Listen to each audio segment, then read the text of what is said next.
अकेले छत्तीसगढ़ में लगभग 50 स्थानों पे छापे पड़े, जिसमें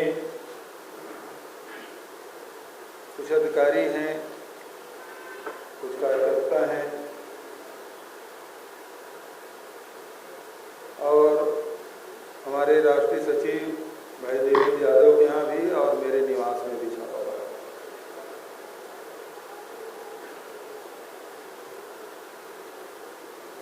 ये घटना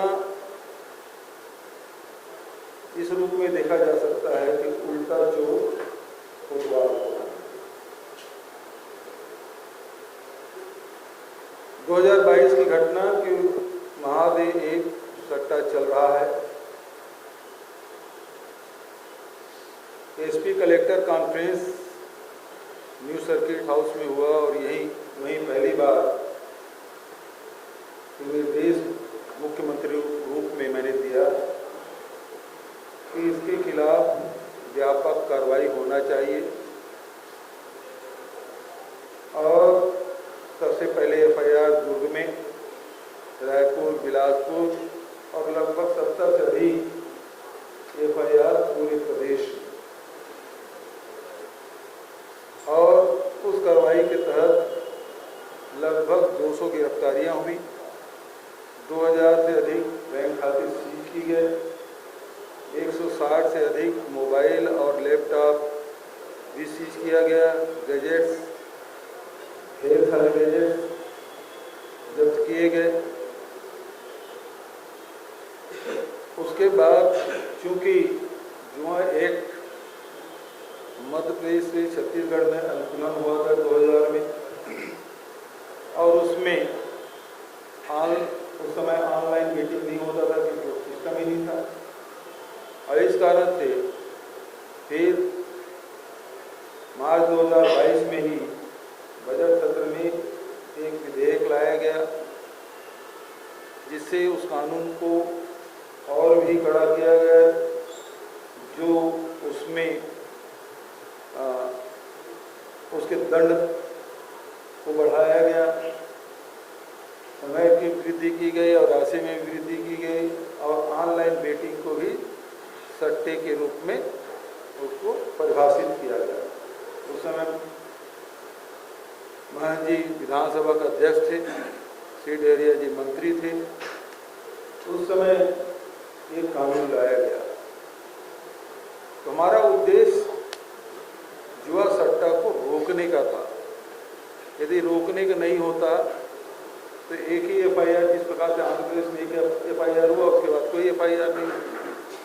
पूरे देश में महादे सट्टा के खिलाफ में सबसे ज़्यादा एफआईआर, सबसे ज़्यादा गिरफ्तारियां, सबसे ज़्यादा जब्ती, सबसे ज़्यादा बैंक खाते सीज करने की कार्रवाई यदि कहीं हुई तो कांग्रेस की सरकार में छत्तीसगढ़ कानून में संशोधन किया गया, कड़ाई उसमें लाया गया और ऑनलाइन बेटिंग को उस दायरे में लाया गया।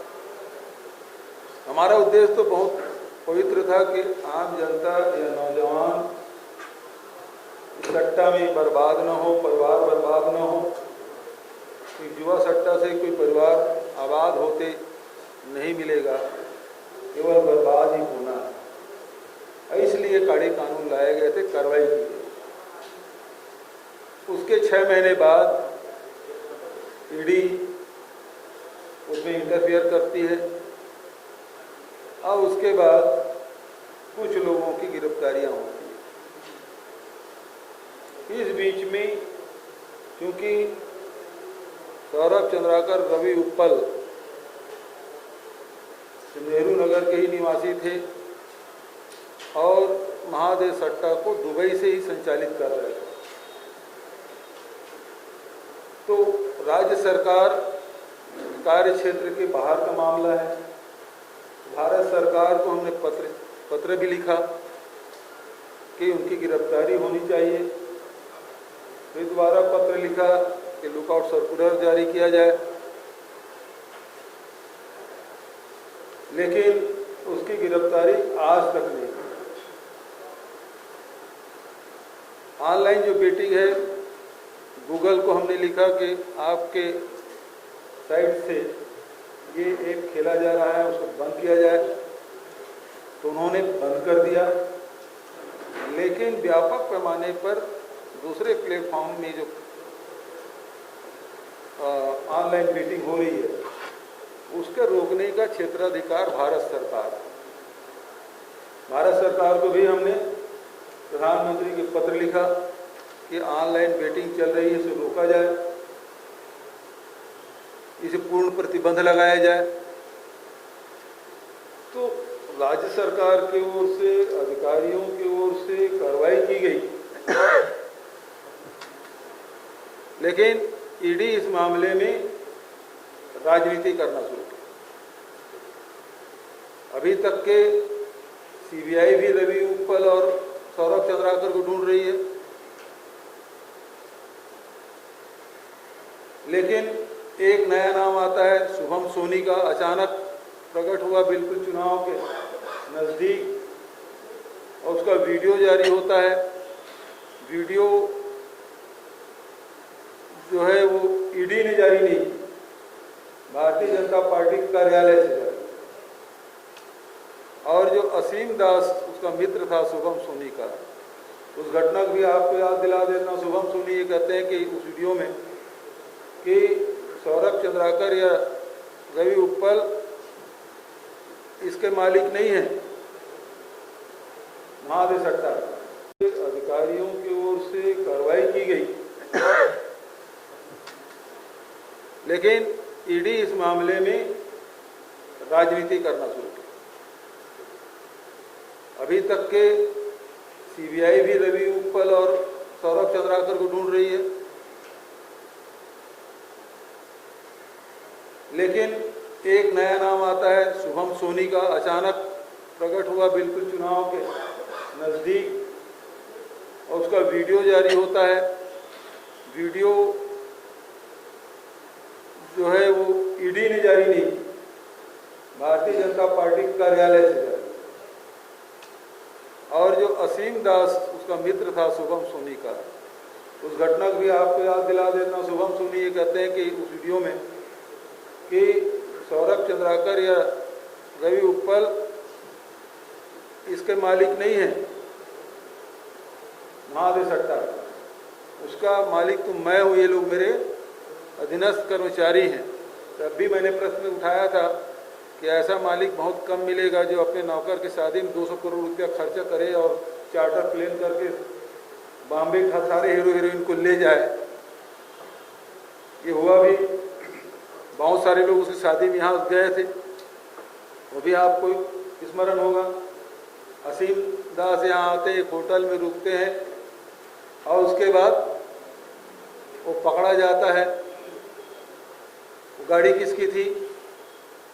एक पूर्व मंत्री, भाजपा के बड़े नेता के भाई के नाम से गाड़ी।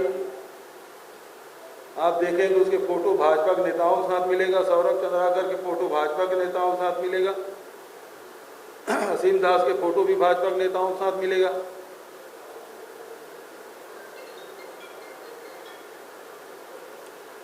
एक ड्राइवर के पास करोड़ों रुपया, उसके घर में राशन कार्ड और उसके घर में भी करोड़ों रुपया, जो राशन कार्ड से अनाज ले और जिसके घर में करोड़ों रुपया मिल जाए, ये तो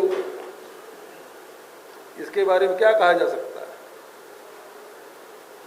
लेकिन इस बीच में सरकार बदल गई। सरकार बदलने के बाद ईडी ने यूडब्ल्यू को हैंड ओवर किया, एक सूची जारी की जिसमें कुछ नाम थे। यूडब्ल्यू ने उसकी केस रजिस्टर्ड कर लिया। और अभी अभी कुछ दिन पहले भाजपा के एक नेता ने सीबीआई एक डायरेक्टर को चिट्ठी लिखी, जिसकी चर्चा आप लोग कल मीडिया में खूब किए हैं। लिखावट तो बिल्कुल सीबीआई की लगती है, भाजपा नेता का तो नहीं लगता। लेकिन उस प्रकार से ये छापे डाले गए। अब सवाल ये उठता है कि छापे उन्हीं लोगों के यहाँ डाले गए जिन लोगों ने कार्रवाई की। वो पुलिस अधिकारी जो उस समय दुर्ग में, रायपुर में पदस्थ थे, उनके यहाँ छापे डाले गए और अभी एक भी कार्रवाई जब से सरकार बदली है तब से इस सट्टे के खिलाफ कोई कार्रवाई इस सरकार के द्वारा नहीं किया गया। वो सीबीआई सौंपने के पहले थोड़ा इक्का दुक्का कर लेते थे, बचत सीबीआई सौंपने के बाद कोई कार्रवाई सरकार ने नहीं किया। प्रधानमंत्री से भी, गृह मंत्री से भी अनेक बार हम लोगों ने कहा कि रवि उत्पल और सौरभ चंद्राकर को गिरफ्तार करके यहाँ लाया जाए, मूल जड़ तो वही है, बंद किया जाए महादेव सट्टा। लेकिन इनको तो राजनीति करना है, महादेव के नाम से 500 करोड़ का घोटाला, ये आरोप लगा दिए और अब उनके प्रिय कथावाचक प्रदीप मिश्रा के जजमान बने हुए हैं, दुबई जाते हैं और सौरभ चंद्राकर और रवि उत्पल को कथा सुनाते हैं महादेव, उन्हीं का सहयोग ले लेते, एक मंत्र फूंकते तो तुरंत उनके साथ भारत आ जाते, वो भी नहीं हुआ। यहाँ आपने देखा होगा किस प्रकार से मीडिया के माध्यम से यहाँ के स्थानीय अधिकारियों ने, आईजी ने बयान दिया, एक सप्ताह के भीतर में सौरभ चंद्राकर रायपुर की जेल में हो गए। लेकिन वो कई सप्ताह बीत गया, अभी तक उसका अता पता नहीं है। अभी हमारे एक आरटीआई के जो प्रदेश के प्रभारी हैं, प्रदेश अध्यक्ष हैं आरटीआई विभाग के, भाई सिन्हा जी, उन्होंने एक आरटीआई लगाया गृह मंत्रालय में कि इसके बारे में जानकारी दें। तो उन्होंने वो कागज सौरभ चंद्राकर और इसकी गिरफ्तारी के बारे में, तो उन्होंने कंसुलेट को दुबई भेज दिया। दुबई के कंसुलेट ने जवाब दिया कि इस प्रकार के गिरफ्तारी जैसी कोई कार्रवाई नहीं की जा रही, उसकी जानकारी उसके पास नहीं है। ये कॉपी भी मेरे पास है। तो यहाँ भ्रम फैलाया जा रहा है कि गिरफ्तार किया जा रहा है, हाउस अरेस्ट है,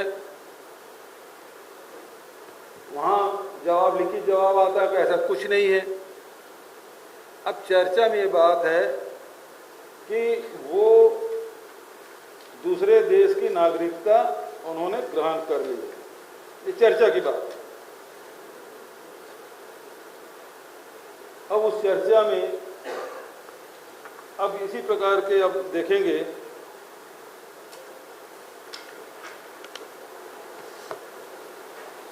वो देश का नाम क्या है,